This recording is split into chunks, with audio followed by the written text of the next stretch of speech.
آج جناب تمام سندھ کے ہمارے جو پارلیمنٹیرینز ہیں، ایم پی ایز ہیں، وہ پوری پارلیمنٹری پارٹیز آئی ہوئی تھی خان صاحب کے پاس، اور سب نے اپنے دستخط شدہ استعفے جو ہیں وہ خان صاحب کے ہاتھ میں دے دیے ہیں، اور یہ ان کو استحقاق ہے کہ وہ جب بھی اس کو استعمال کرنا چاہیں.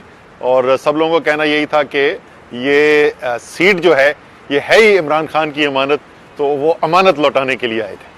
سر، جس طرح خان صاحب نے کہا استعفیٰ دے رہے، کب تک یہ اسمبلی ختم ہوگا اور عمران خان باہر ہوگا؟ اچھا، یہ جو ہے نا، سب چاہتے ہیں کہ پرچہ پہلے سے آؤٹ ہو جائے، لیکن میں کبھی پرچہ آؤٹ نہیں کرتا ہوں. جس دن خان صاحب یہ فیصلہ کریں گے اعلان کرنے کا، تو انہی سے آپ سننا کہ کس دن تحلیل ہو رہی ہے. سر، جس طرح خان صاحب نے بھی وعدہ کیا کہ میں ابھی فوکس بھی سندھ کی ہے، سندھ کب جا رہا ہے؟ بالکل، انہوں نے یہ آج بھی بات ہوئی، پہلے پرسوں بھی بات ہو چکی تھی ہماری میٹنگ کے اندر، اور آج بھی انہوں نے اس بات کو دہرایا ہے. جیسے ہی ان کو ڈاکٹر سے اجازت ملے گی کہ وہ ٹریول کر سکتے ہیں اور ٹانگ پہ پورا وزن ڈال سکتے ہیں، تو انشاءاللہ جنوری کے مہینے میں عمران خان سندھ آ رہے ہیں سندھ کے عوام سے ملنے کے لیے. سر، آپ نے سندھ کا دورہ کیا، کیا کوئی توقع ہے؟ اس وقت اگر کوئی تیار ہے تبدیلی کے لیے تو سندھ تیار ہے. جتنا ظلم ہوا ہے نا سندھ کے عوام کے اوپر، شاید پورے پاکستان میں ایسا نہ ہو.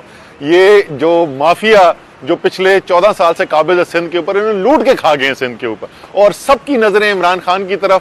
اور انشاءاللہ آپ دیکھیں گے اگلے مہینے جب عمران خان جائیں گے سندھ کے اندر، تو کس طریقے سے سندھ کی عوام نکلتی ہے ان کو ویلکم کرنے. آج سندھ اسمبلی کے پاکستان تحریک انصاف کے تمام ممبران صوبائی اسمبلی بشمول parliamentary leader of the opposition chairman Imran Khan صاحب سے آج زمان پاک پہ ملاقات کی، اور انہوں نے اپنے استعفے، ہینڈ ریٹن استعفے انہوں نے عمران خان صاحب کو پیش کر دیے ہیں مکمل ایم پی ایز نے، اور اختیار دے دیا ہے کہ وہ جب چاہیں یہ استعفے جو ہیں وہ اسپیکر سندھ اسمبلی کو پیش کر سکتے ہیں.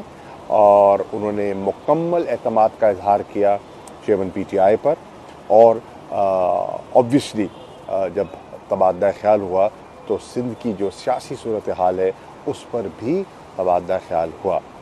عمران خان صاحب کا پختہ ارادہ ہے، جیسے ان کی صحت بحال ہوتی ہے، کہ وہ اندرون سندھ جانے میں دلچسپی رکھتے ہیں. وہ سمجھتے ہیں سندھ میں بڑا پوٹینشل موجود ہے جس کو ہم پوری طرح یوٹیلائز نہیں کر سکے، اور انشاءاللہ آنے والے دنوں میں اس کا قوی امکان ہے کہ تحریک انصاف اندرون سندھ، انٹیریئر سندھ میں جا کر لوگوں سے ایک عوامی رابطہ مہم کا ارادہ رکھتی ہے.